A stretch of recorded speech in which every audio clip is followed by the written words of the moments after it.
And there were 2 videotapes. And one of them was with Rob Lowe and another guy and a girl, taking turns with this girl. But the tape we have identified is the 16-year-old girl and the 22-year-old girl. And allegedly how the story goes is that Rob Lowe met them at this real fancy nightclub, and somehow the 16-year-old got into the club without ID. It was consensual. He brought him back to the hotel. He told him he was going to film it. They did what they did, you know, and then on the film you could see him saying, hey, when this is over, you can watch us, what we just did. And you can see, you know, what you look like. So on the tape, you could see him talking about it. They knew they were being filmed. But the thing is, you can't film a pornographic film with anybody under 18. That's a crime. It's a big crime. That's like a 20 years in prison crime. Did you know that? Okay. Did you ever notice why? That's not a crime you fool around with, because that's one of those crimes that they actually prosecute on, okay? You ever notice when you watch a porno, not that I ever do, but when you do, they always have, here is our proof that everyone's over 18 years old, and here's our custodian of records who has the ID cards and has the stuff and the proof. And if you're on a porno set, you got to pull out your ID and they photograph and, you know, they take it, you got to sign stuff, notarize, and it's a big deal. It's not the 70s anymore. It's a big deal. But Rob Lowe somehow was actually, he was able to have sex with a 16-year-old kid and film it and not get prosecuted. So he's on the tape saying to the little girl, and the 22-year-old girl, he says, hey, you can watch yourself because we're going to film this. Now, at the time, by the way, the age of consent in Georgia was 14. They moved it up to 16. So the 16-year-old and a 20-year-old, when Rob Lowe wasn't looking, I guess he was fixing his hair in the mirror, maybe, right? Something like that. They stole the videotape, they stole his wallet and his cash, and they took off out of the hotel. Well, who would have thought that would have happened, right? Who ever heard of a prostitute stealing your money and running out of the hotel? Never happens. But Rob Lowe, he knows what he's doing. So the girl, the 16-year-old, starts showing these videos to her friends and her neighbors and stuff like that. And she showed it to her adopted brother, who showed it to her mother. And that's when all the crap hit the fan. Okay, the kid had a plan. She was going to extort $2 million out of Rob Lowe. But didn't go for that. And then the video started being screened around Atlanta at a nightclub for $5,000 and $1,000. You can buy copies for $1,000. It was a whole. This story's a lot bigger than what you remember. You got to go back and look at this again. So, what's interesting about this is the girl's mother, the 16-year-old's mother, is a woman named Lena Parson. She was showed the tape a couple of days later, and she included it in her divorce case against her husband, John Parsons.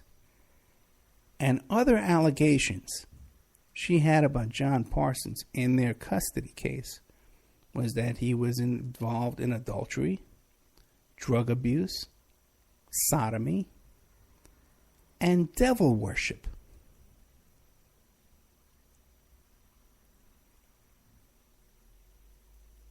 There's a devil worship aspect to all this. And that even though all parties in this litigation agreed that the 16-year-old was living at the father's house with this 22-year-old sleeping in the same bed with her. They had a lesbian relationship. And the father was allowing his little child to have this lesbian relationship under his roof with this. The father still got custody. And when you look into this bunch, they got no money, they got no property, they're living in trailers, right? But for some reason, this mother and this father, they're into devil worship, they're into all this stuff. They got an adopted brother? They adopted a kid? What are they doing adopting kids? Why do they need, they had a biological kid, why do they need to adopt a kid? You wonder that. Okay.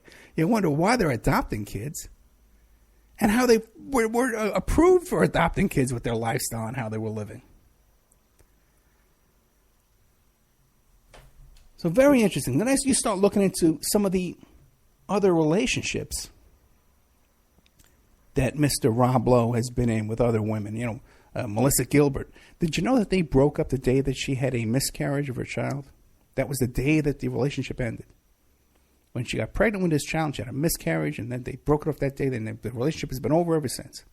Princess Stephanie was one of his girlfriends. Fawn Hall of Ollie North fame is one of the women that Rob Lowe had a relationship with. And another one is an allegation, Jane Fonda. There was a rumor of an affair. Now, Mr. Rob Lowe, Marley Matlin, a whole bunch of people too. You can look that up because we're running out of time. Mr. Rob Lowe says that when all this stuff was going on, the only people who came to his side and offered him help was producer Don Simpson and Jodie Foster. Even Charlie Sheen and Martin Downey Jr., they were probably too busy freebasing, whatever they were doing, to get a hold of Rob Lowe. But who came to his aid? Don Simpson and Jodie Foster. Now, who is Don Simpson? Don Simpson is the guy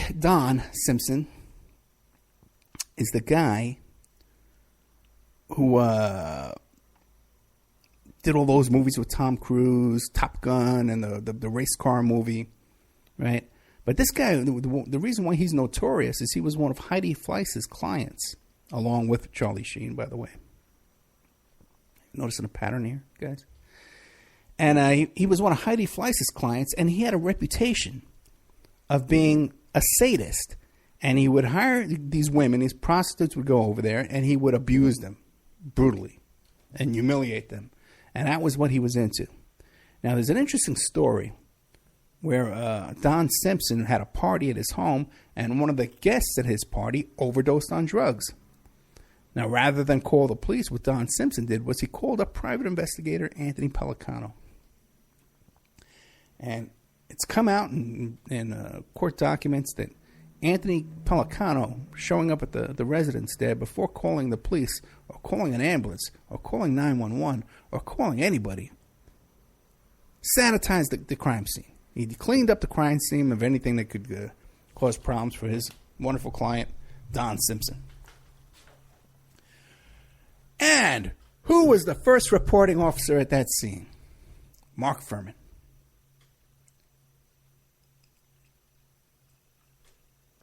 Robbery, homicide. Not a patrol car.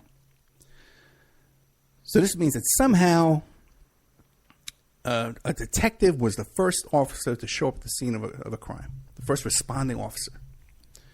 Which, if you know anything about how these things works, that's not how it works. Okay, if you call up 911, you call up the precinct, whatever, they send over a patrol car. They don't send over a detective to answer a call. But some may think that at the time that Simpson and Pellicano had a relationship, and perhaps Fuhrman had some kind of relationship too. We know that Fuhrman was a client of Pellicano at the time of the murder of the O.J. Murders. So there we have some interesting stuff. Now we want to talk too about Robert Downey Jr.,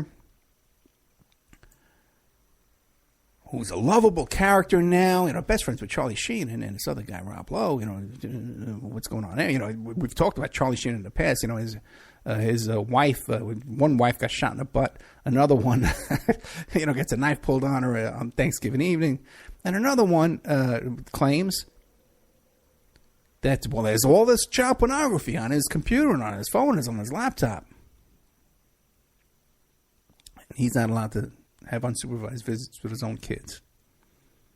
And then there's all the Corey Feldman allegations. So you got all of that. And he's best friends with Rob Lowe and Morton Downey Jr. But Morton Downey Jr. is a nice guy, right? He's a great guy. Robert Downey Jr. Robert Downey Jr. He's a recovering addict. He's a lovable guy, and he's an Iron Man, and He's a low. But remember Robert Downey Jr. getting caught up in something where he was found passed out in his neighbor's house in their 11-year-old son's bed?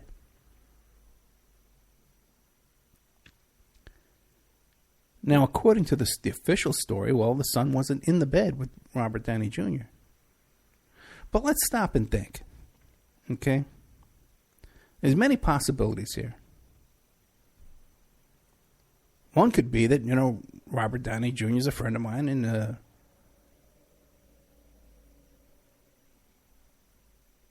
I know what's going on. And he's passed out in a room. I can't get rid of him. I got to do something. I call the cops, I don't want to come out and say, hey, listen, I've been peddling my kid to Robert Downey Jr. Can't come right out and say that. That looks bad in a police report, doesn't it? Another possibility could be that you didn't know about it. Robert Downey Jr. snuck into your house, molested your kid, but you don't want to embarrass the kid. The kid has to go to the school on Monday, so you say, well, nothing happened. The kid wasn't. Where was that kid that night? That 11-year-old kid? Because this is another story that's basically sanitized off the internet. Just like a kid. They'll mention the most. Well, it was a child's bedroom of a neighbor. And many people have been going in the chat room just now thought it was a young girl. It's a little boy, not a little girl. And Robert Downey Jr., I don't know the rumors about him being a transvestite, dressing up in women's clothing. I believe there are pictures in general circulation. There is a great website, online article that you want to check out. And Google is Secret Celebrity Tattletale Actually Robert Downey Jr. And it's on the website Jezebel. And there's some real good stuff in there, guys. Okay? Accounting the story of online comments and whistleblowers who have all this information about the Amanda Baines and Miley Cyrus and all kinds of stuff, and about some people that are pimps and procurers and predators on these little kids in Hollywood. And there's an insider who knows all the dirt. He knows everything going on. These blind items.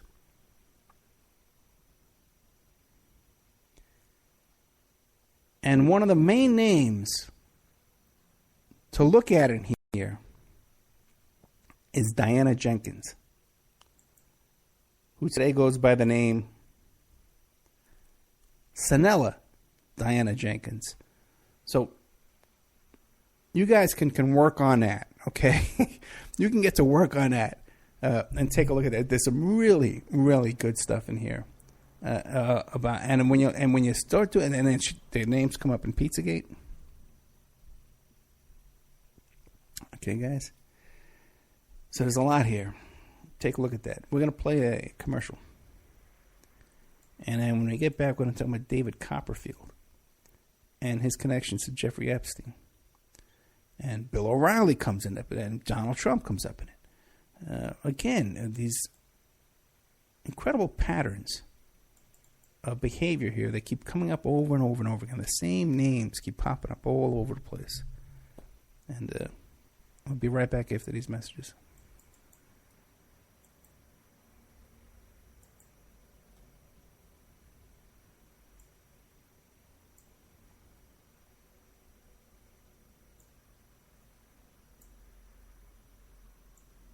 Come on, try to drag this thing over. That's closer. Okay.